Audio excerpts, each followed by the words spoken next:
भीती वाटते. जर पाण्यात पडलो तर आम्हाला धरायलाच काहीच नाही आहे.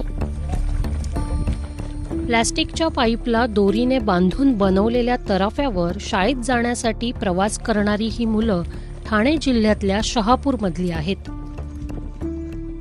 चहूबाजूंनी विखुरलेलं घनदाट जंगल, जंगलाच्या मधोमध सर्व दूर पसरलेलं तानसा धरणाचं पाणी, बोरालेपाड्यातलं घर ते सावरदेव जिल्हा परिषद शाळा असा 2.5 तासाचा प्रवास ते रोज करतात. शाळा दूर असली म्हणून काय झालं?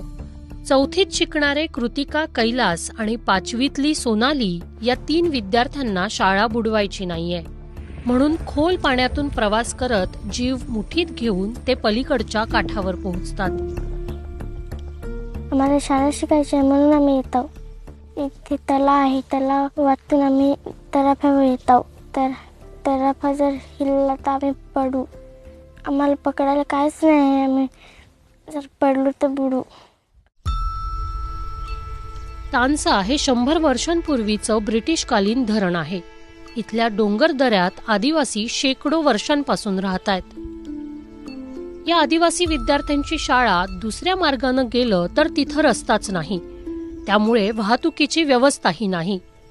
आणि म्हणूनच मारुती चिमडा बोरालेपाड्याहून मुलांना घेऊन सकाळी 9 वाजता आणि संध्याकाळी 5 वाजता अशी ये जा रोज करतात.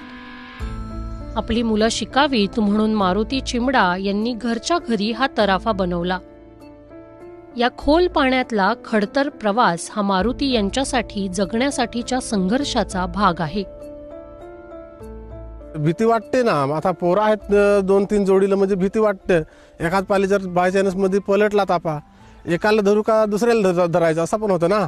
एकाला धरला किंवा दुसऱ्याला धरला तरी तिसरा एकाच पाली जाणार ना, असं त्याची भीती वाटते. पण त्याला काय करायला ना, विलाजाची गोष्ट ना. त्या जोखीम म्हणजे आता कसा, 4 मुलं आता ती 2 समजे नाही शाळा शिकली तरी पण ही 2 तरी थोडीफार शिकवावी ना. घरापासून किनारा गाठण्यासाठी या मुलांना 1.5 किलोमीटर अनवाणी पायाने जंगलात पायपीट करावी लागते. काय म्हणजे आता आमची अशी मागणी आहे, आता सरकारने कोणची नाही कोणची योजना आम्हाला दिली पाहिजे. म्हणजे कसा, मी स्वतःच नाही उतरू शकत, त्याच्या मागे दुसरी पण उतरतील असा. त्याच्याकरता उतरासाठी जाणे येण्यासाठी काहीतरी दिली पाहिजे, सोय केली पाहिजे. या पाणलोट क्षेत्रात 7 आदिवासी पाडे आहेत आणि साधारण 200 कुटुंब इथे राहतात.